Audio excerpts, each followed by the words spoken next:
या देवी सर्वभूतेषु विद्यारूपेण संस्थिता नमस्तस्यै नमस्तस्यै नमस्तस्यै नमो नमः। नमस्कार। श्रीरामपुर बेतारबाणी विद्या देवीर आराधनाय ब्रती हয়েছিল এই বছর প্রথম এবং এই প্রথম আমরা আমাদের সরস্বতী পুজোকে কেন্দ্র করে আমাদের অনুষ্ঠান করছি একটি বৈঠকি আড্ডা শ্রীরামপুর বেতারবাণী সকলকে নিয়ে আমাদের এই বৈঠকি আড্ডায় আমরা আনন্দে মেতে উঠব। সেই বৈঠকি আড্ডার প্রথম শুরু করবে আমাদের একটি কনিষ্ঠ সদস্যা কনিজা, তাকে দিয়ে আমাদের আজকের বৈঠকি আড্ডার শুভ সূচনা।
শ্রীরামপুর বেতারবাণীর সরস্বতী পুজো উপলক্ষে আজকে আমরা সবাই যে একসাথে হয়েছি এটা আমাদের একটা বৈঠকি আড্ডা। এখানে আমরা কিন্তু গতানুগতিক যে সূত্র ধরে সাংস্কৃতিক অনুষ্ঠান হয় সেটা কখনোই করব না। আমরা সবাই সবার সাথে আনন্দ করব, মন বিনিময় করব, কথা বলবো এবং তার মধ্যে আমাদের অনেক কথা থাকবে, কবিতা থাকবে, গান থাকবে। আমরা একটা আনন্দের মুহূর্ত তৈরি করব সবাই মিলে, তাই তো? অবশ্যই, হ্যাঁ একদম। আমরা ওই রকম ভাবেই আজকে যাব, কেননা আমাদের একদম সেই নির্ধারিত সেটা আমরা যাব না। তো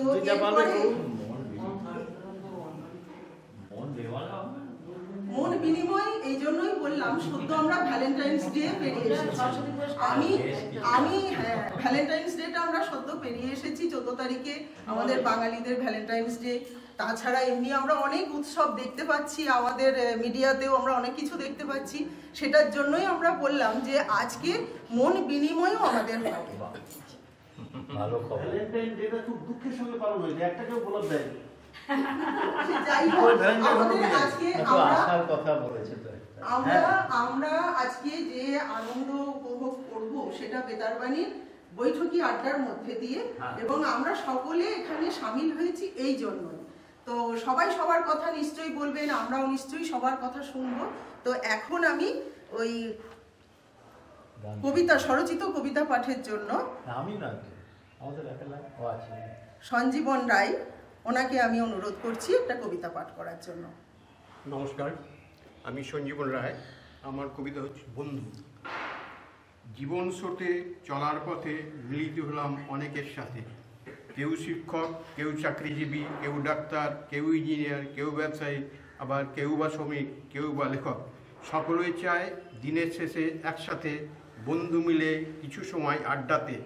চায়ের দোকানে, ক্লাব কিংবা লাইব্রেরিতে সারাদিন মনো মাঝে যা কিছু সঞ্চয়, বন্ধু মাঝে বিলিয়ে দিয়ে মুক্ত হৃদয়। এসব মাঝে সুখ দুঃখে বিপদাপদে সহযোগী যে জন, আসল বন্ধু সেই জন, মনের গহনে রয়ে যায় চিরতরে। নমস্কার।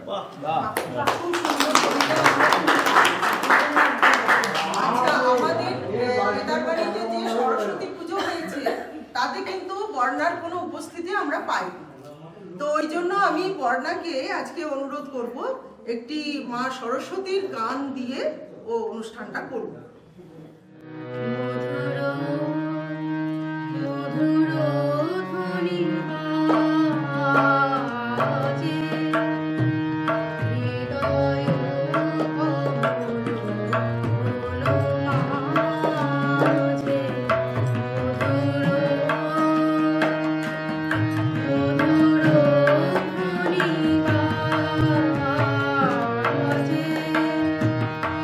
Hidayah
আজকে আমরা বেতারবাণীর দরবারে বসে আছি।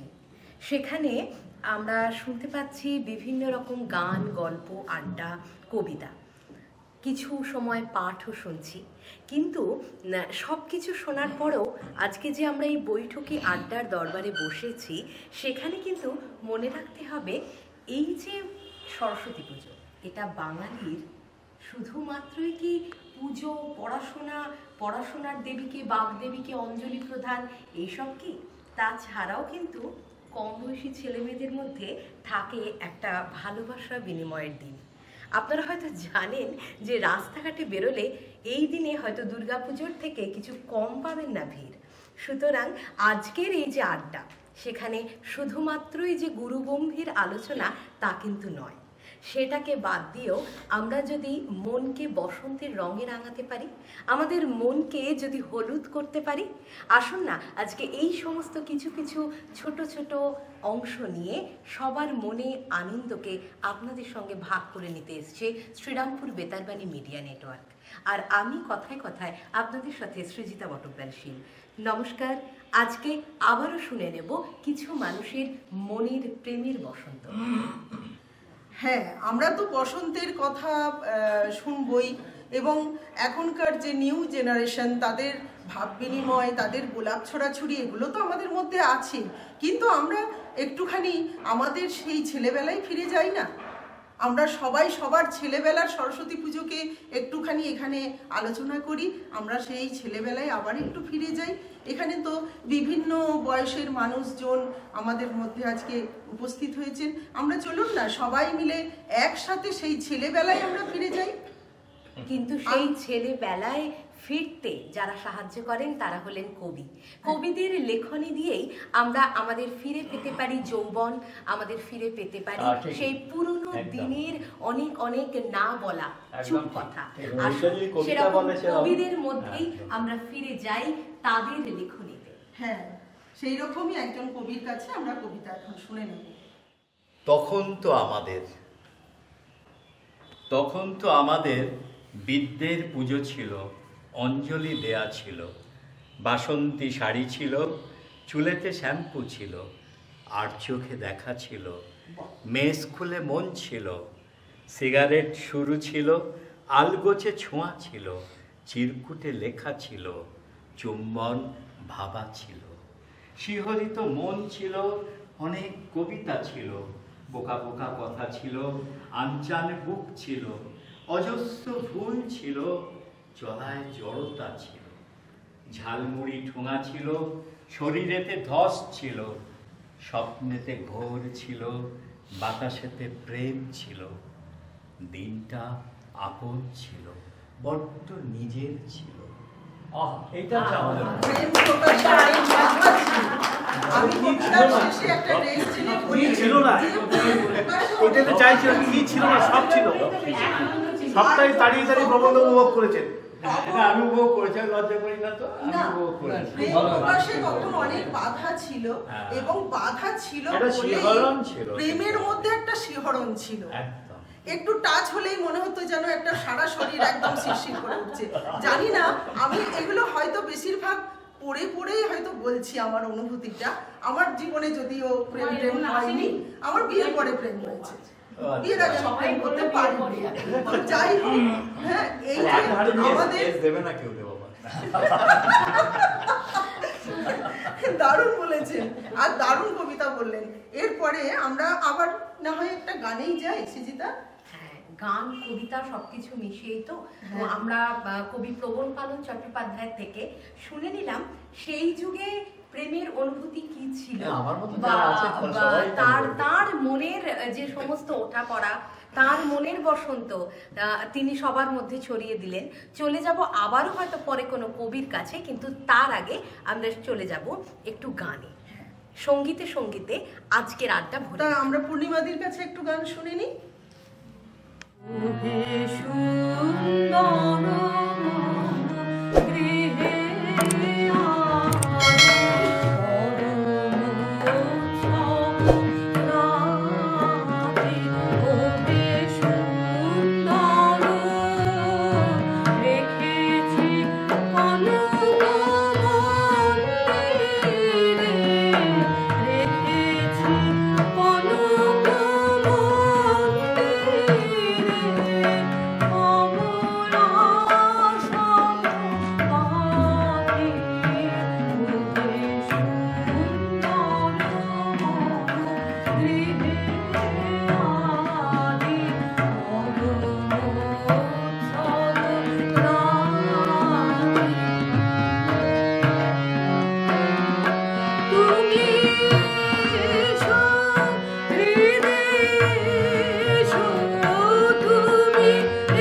পাড়ায় পাড়ায় সরস্বতী পুজো হচ্ছে, পুরোহিতের টান পড়বে।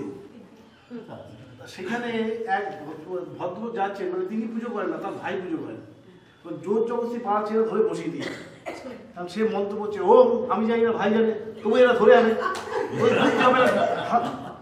এই সমস্ত বলতে বলতে আমি ভাবলাম যে যখন এরকম টানাটানি চলছে, বেতার বাড়িতে যাই, দেখি আমাদের পুজো কি হচ্ছে। এসে দেখি একা আমাদের পাখিদা বসে আছে। ওই ছেলেগুলো জানে না যে পুরোহিত এখানে এক্সেস আছে। পাখিদা না হলে এই পুজো হওয়া সম্ভব ছিল না। পাখিদার ধৈর্য, অসীম ধৈর্য। যদি বলতাম যে পুরোহিতের টান আছে, কিন্তু আমাদের পাখিদা আছে।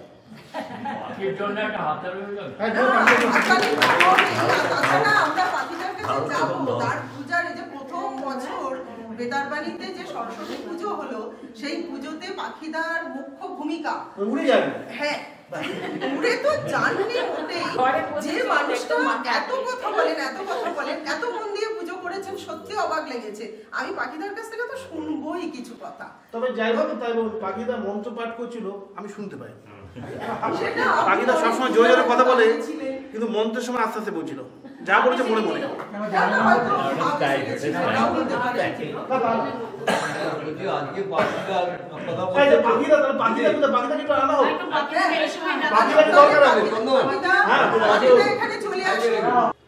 আচ্ছা, আমাদের যে মুখ্য ভূমিকা নিয়েছিলেন আমাদের বেতারবাড়ির সরস্বতী পুজোয়, খুব সুন্দর পুজো করেছেন। আমাদের সবার কাছে প্রিয় নাম পাখিদা, তার আসল নাম তপন চক্রবর্তী। তাকে আমি এখন এসে একটুখানি আমাদের সাথে যোগ দিতে বলবো, কেননা তার কাছে আমরা তার পূজা করার যে অনুভূতিটা, সেটা আমরা একটু জানবো। কিন্তু পাখিদা এই পুজোর উপকরণ জোগাড় করার জন্য যিনি 8টা থেকে 2টো পর্যন্ত ভোগ রেখেছেন, তিনি হচ্ছে সুরজিৎদা। হ্যাঁ, তাকে সুরজিৎদাকেও আমরা টানবো। 8টা থেকে 2টো পর্যন্ত ভোগ রেখেছেন, সেই ভোগ আমরা খেয়ে এত উপকৃত হয়েছি যে বাড়ি থেকে ভোগ খাই না। 8টা থেকে 2টো পর্যন্ত ভোগ রান্না করেছেন, ঠিক কথা। আজও খাইনি, কিন্তু ভোগটা খেতে খুব সুন্দর হয়েছে, অপূর্ব হয়েছে। বিশেষ করে কুলের চাটনি। মানে সুরজিৎদার এত প্রতিভা ছিল আমি জানতাম না, সত্যি তাই। সুরজিৎদার আমি কথা শুনতে ভালো লাগে, একটু বাস্তব দিয়ে কথা বলে। হ্যাঁ, কুলের চাটনি। সুরজিৎদা, আমাদের এরকম হঠাৎ করে চলে এসেছে, এটা আমার পাশেই বসো না, কি আছে? আরে আমরা তো পিঠো পেটি, কি আছে? এসো এখানে, আড্ডা তো কাছেই থাকবে। এবার যারা পরে আসবেন, সবচেয়ে আমার এ লাগছে যে, মানে আমার কাছে নিজেকে ছোট লাগছিল যে আমাদের মধ্যে বয়স নিজেকে বয়স্ক মনে করেন না, ধর চৌধুরীদা। উনি কতবার যে নিচে গেছেন এই সমস্ত যোগাযোগ করার জন্য। আমাদের নিরঞ্জন সব ব্যবস্থা করে সব ঠিক আছে, কিন্তু তার মধ্যে যেহেতু প্রথম বছর পুজো হচ্ছে, তার জন্য বুঝতেই পারছেন যে অনেক কিছু থাকবে না, এটা ধরে নিয়েই গিয়েই উনি এতটুকু বিরক্ত হননি। বরঞ্চ লাস্ট আমাকে বলা হয়েছিল যে বাটি আনতে। নেমে শুনছি যে না, উনি চলে গেছেন, বাটি নিয়ে, আমি নামতে নামতে উনি বাটি নিয়ে চলে এসেছেন। এই যে একজন বয়সকে না বয়স মনে করা, এটা আমাদের বড় সম্পদ, আমাদের বেতারবাড়ির বড় সম্পদ। আগামী দিনে আমার মনে হয় আরো বড় পুজো হবে আর কি। আমরা তো মানে তাকে প্রণাম জানাই আমি একদম, যে উনি যেভাবে আমরা আগে অনুভূতিগুলো শুনবো, ওইসব কথা আমরা পরে শুনবো। হ্যাঁ বলে দিলাম, আগে অনুভূতিগুলো শুনবো, বর্তমান কি হয়েছিল সেগুলো আগে শুনবো, তারপরে আমরা ওগুলো তো পরে শুনছি। শ্রীরামপুর বেতারবাড়ি পাখিটার মন্তব্য যদি শুরু হল, তার দিকে বলেন আর কি বলুন। না আসলে বিষয়টা হচ্ছে পাখিটা ভীষণ রকম অমাইক, মানে মাইক লাগে না পাখিটা, কিন্তু মন্ত্রোচ্চারণের সময় আমার মনে হচ্ছিল যে একটা মাইকের দরকার আছে। আমি জানি না কেন, আমি যাই বলি ইয়েকে চন্দনদাকে সমর্থন করেই বলছি, মনে হচ্ছিল যে মন্ত্রোচ্চারণের সময় বোধহয় মাইকের দরকার, অন্য সময় কিন্তু প্রচন্ড রকম অমাইক। তাহলে আপনার অন্য কিছু ভাববেন না কিন্তু। হ্যাঁ না এইবার মন্ত্রটা আচ্ছা না এবারে পাখিরা নিজে বলবেন কিছু। পাখিদের অনুভূতিটা কি? কেমন লাগলো? পাখিরা যে পুজোটা করলেন বেতারবাড়ির, সেটা আপনার কি মনে হচ্ছে? আপনি বলুন, আপনার সুবিধা অসুবিধা, ভালো লাগা মন্দ লাগা সবটা বলবেন। চুপ হয়ে গেছে। আমি পাশে বসে অহংকার বোধ করছি, কিন্তু ওনার কোনো অহংকার নেই। শুরু করুন।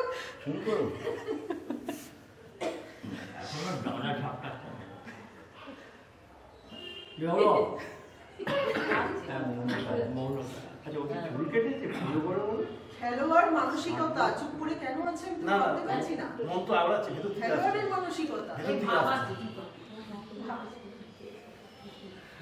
নমস্কার। আজকে এই যে শ্রীরামপুর বেতারবাড়ির এইখানে আজ আমরা পুজোর আরাধনায় সবাই ব্রত হয়েছি। সর্বপ্রথম আমাদের এই শ্রীরামপুর বেতারবাড়ির যে কর্ণধার এবং ডাইরেক্টর বা সভাপতি প্রদীপ কুমার দাসের সম্বন্ধে না বললে কিন্তু আজকে সব অপূর্ণ থেকে যাবে। তার কারণ আজকে শ্রীরামপুর বেতারবাণী যদি সৃষ্টি না করতেন উনি, তাহলে কিন্তু আজকে আপনি এতজনকে যে একসঙ্গে এইখানে সরস্বতী আরাধনায় দেখতে পাচ্ছেন সেটা কিন্তু সম্ভব হতো না। এবং শুধু তাই নয়, এই শ্রীরামপুর বেতারবাণীর যে আমাদের ইউটিউব চ্যানেলে আপনারা গান বাজনা আবৃত্তি গল্প সমস্ত কিছু অনুভব করেন, সে কিন্তু ওই লোকটির জন্য। এবং আপনারা জানেন কি আমি জানি না, এই শ্রীরামপুর বেতারবাণীর আঙ্গিকে আমাদের শিক্ষাঙ্গনের একটা সংস্থা দাঁড়িয়ে আছে, এবং সেই শিক্ষাঙ্গনের সংস্থায় এখানে আমাদের 9, 10, 11, 12 সমস্ত সংস্থা পড়াশুনো হয় এবং মাস্টারমশাইরা আসেন। এবং আমাদের 30 থেকে 6 ডিসেম্বর নভেম্বর এবং 18 থেকে 24 দুদিন মক টেস্ট হয়েছে। প্রথম দিন আমাদের নিচে হয়েছে, পরেরটা হয়েছে আমাদের রামকৃষ্ণ আশ্রমে। এটা আপনারা সবাই জানেন কি আমি জানি না। এই সব কিছু সম্ভব হয়েছে কিন্তু ওই লোকটির জন্যে। নিশ্চয়ই আপনারা সবাই জানেন ওনাকে, ওনার সম্বন্ধে, কিন্তু কিছু কিছু জিনিস আপনারা অনেকেই হয়তো জানেন না। এবং এই শ্রীরামপুর বেতারবাণীর থেকেই আমাদের যে একটা টেলিফিল্ম হয়েছিল খোলা জানালা, তার যে কত সম্মান আহরণ হয়েছে সেটা আপনারা হয়তো মোবাইলে দেখেছেন, কিন্তু বাকি যে জিনিসটা সেটা কিন্তু চাক্ষুষ না দেখলে কিন্তু অনুভব করতে পারবেন না আপনারা যে কি আহরণ করেছে এই শ্রীরামপুর বেতারবাণী ওই খোলা জানালার থেকে। এবং আগামী দিনে আরও একটা জিনিস উনি আপনাদের সবাইকে দেখাবেন, সেটা হচ্ছে ভূতের রহস্য। যে জায়গায় আপনারা বসে আছেন টোটাল শুটিংটা হয়েছে এই বাড়িতেই, এবং খালি একদিনই যাওয়া হয়েছিল শীতলাতলা মন্দিরের ওখানে, বাকি সবটাই কিন্তু এইখানে হয়েছে। এবং সেইটা কিন্তু আপনারা সবাই হয়তো জানেন না। আজকে আমরা এই যে প্রথম বছর এইখানে সবাই আহরণ হয়েছি আর এসছি, বসেছি, এবং এই যে গল্প গুজব আড্ডা হই হুল্লো হচ্ছে সেটা কিন্তু ওই লোকটার জন্যে। আমরা আশা করব সবাই মিলে আমরা ওনাকে সব কিছুতে সহযোগিতা করব এবং সমস্ত ব্যাপারে আমরা ওনার পাশে থাকবো, এইটা কিন্তু সবাই চিন্তা থাকা উচিত। এবং এই সরস্বতী পুজো উপলক্ষে প্রথম দিন যখন কথা হলো পুজো হবে, কিন্তু সুরজিৎ মানে তাবু বললো না পাখিদা কাঠামোতে ভোগ না হলে হবে না, ভোগ রান্না করবে কে? বললো তাহলে আমি করবো। সুরজিতের শরীর খুব খারাপ, কারণ এই ভূতের রহস্যের সময় আপনারা জানেন না, ওর পায়ে চিট খেয়ে গেছিলো, একটা পাথর পড়ে গিয়ে প্লাস্টার ছিল পায়ে, ও জ্বর হয়েছিল 7 দিন, ওর শরীর খুব খারাপ, ডাউন করতে হবে না। ও বললো না, কাঠামো ঠাকুর এনেছে, ও জোর করে, সেখানে না করলে না। আর প্রশ্ন হচ্ছে, আমরা সবাই এখানে এসছি, আপনারা এসছেন, আনন্দ উপভোগ করছি, ঠিক কথা, কিন্তু আমার অনুরোধ প্রত্যেকের কাছে, আমরা সবাই কিন্তু একটু চেষ্টা করব এই শ্রীরামপুর বেতারবাণীর সঙ্গে একসঙ্গে থাকতে। আমরা একটা দিন এলাম, সবাই মিলে আনন্দ উপভোগ করলাম, হই হই করলাম, চলে গেলাম, সেটা না করে সবাই যদি খোঁজ খবর নিয়ে এই যে থাকি সরস্বতী পুজো মানে আমরা যে মন্ত্র ছোটবেলা থেকে উচ্চারণ করে থাকি, আজকে এই যে পুজোর কথা হলো, ভোগের কথা হলো এবং পুজো মন্ত্র উচ্চারণের কথা হলো, এটা ছোট থেকেই আমরা বলে থাকি। এটা বোধহয় আমাদের মননে হৃদয়ে ঢুকে গেছে। এই মন্ত্র উচ্চারণের মধ্যে দিয়ে আমরা ভাবি যে প্রত্যেক বছর যদি পুষ্পাঞ্জলিটা দিতে পারি তাহলে সারাটা বছর বোধহয় পড়াশোনা কাজকর্ম আমাদের খুব ভালো যাবে। তাই ওই 2 লাইন আপনাদের জন্য। সরস্বতী মহাভাগে বিদ্যা কমলা লোচনে বিশ্বরূপে বিশালাক্ষী বিদ্যাং দেহি নমস্তুতে। আজকে এই যে সরস্বতী পুজোর মন্ত্রোচ্চারণ, তারপর প্রত্যেক বাড়িতে বাড়িতে খিচুড়ি ভোগ রান্না, কুলের টক, এই যে প্রথাটা চলে আসছে, তারপর হলুদ রঙের শাড়ি আর ছেলেদের হলুদ রঙের পাঞ্জাবি, এই সব মিলিয়ে সরস্বতী পুজোর যে ট্র্যাডিশন, এটা কিন্তু বাঙালি বছরের পর বছর ধরে রেখেছে। আর আজকে এই বছর থেকে প্রথম উদযাপিত হলো শ্রীরামপুর বেতারবাণীর সরস্বতী পূজা, এবং এই সরস্বতী পূজার অবশ্যই আয়োজনের মূল কেন্দ্রে আছেন ডাক্তারবাবু, ডক্টর প্রদীপ কুমার দাস। এখন যার কথা বলছিলেন তিনি আমাদের সবার প্রিয়, তাকে আমরা সবসময় সহযোগিতা করি বা করব, চেষ্টা নিশ্চয়ই করে যাব, এবং তিনি আমাদের সকলের শ্রদ্ধার মানুষ। একদম পাখিদার কথাগুলো রেখেই আমি বলবো, পাখিদা যদি সরস্বতী পুজো যখন করছিলেন, মন্ত্রোচ্চারণ করছিলেন, সেই সময়টা যদি 2টো কথাই আমাদেরকে একটু বলেন যে সেই সময় ওনার কিরকম অনুভূতি হয়েছিল। হ্যাঁ, সেটা 2টো কথা আমি পাখিদার কাছ থেকে শুনতে চাই। আবার সেই মন্ত্র আচ্ছা, ঠিক আছে, ভালো লেগেছে। ঠিক আছে, আমি একটা কথা বলছি, আপনারা একটা কথা বললেন তো, আপনারা জানেন না যে সে কালকে মানে পুজোর দিন ডাক্তারবাবু নিজে, আমি জানতাম না, কেউ জানি যে সেদিনকে কিন্তু আমাদের এখানে পুজোর দিন 50 জন বাচ্চাকে নিচে খাওয়ানোর ব্যবস্থা করেছিলেন উনি। সেটা কিন্তু আমি জানতাম না, পরে জেনেছি। সেটা আপনারা যারা এসছেন তারাই হয়তো দেখেছেন বা শুনেছেন বা জানেন। এই যে 50 জন বলেছিলেন, কিন্তু সেখানে আমি ধরে যখন ডাক্তারবাবুকে জিজ্ঞেস করলাম কতজন খেলো, বলো 80 জন হয়ে গেছে। তাহলে এই যে চিন্তাধারাটা, এটা কিন্তু আমি জানতাম না। মানসিকতা নিয়ে সম্ভব। আমরা এবারে অন্য জিনিসে যাই। আমরা এতক্ষণ অনেক কথা শুনলাম, অনেক গল্প, আমরা বেরিয়ে যাচ্ছি। আমরা আবার পাখিদার মন্ত্র নিয়ে সবাই পড়ে আছে। আমি শুধু একটা কথা জিজ্ঞেস করছি, আমরা নাই শুনতে পেলাম, মানে যার উদ্দেশ্যে মন্ত্রটা পাঠ করেছেন উনি শুনতে পেয়েছেন? তাহলেই হবে, আমাদের শোনার দরকার। সরস্বতী ছিল বাকি যে বলো ভূতের রহস্য নাকি, ভূতের রহস্য, ভূতের ভৌতিক তাই আপনারা সবাই অনুভব করেন না এই বাড়িতে কিন্তু ভূত আছে? আপনারা এটা জানেন কিনা আমি জানি না, এই বাড়িতে ভূত আছে কিনা এটা শুনে আমি নিশ্চিন্ত হলাম। আমি একটুখানি সংযোজন করেছি, আমি না আড্ডা থেকে বিরতি নিচ্ছি, এতক্ষণ ধরে আড্ডা হচ্ছে, না কোনো চা না কিছু, আমি বিরক্ত হয়ে চলে যাচ্ছি।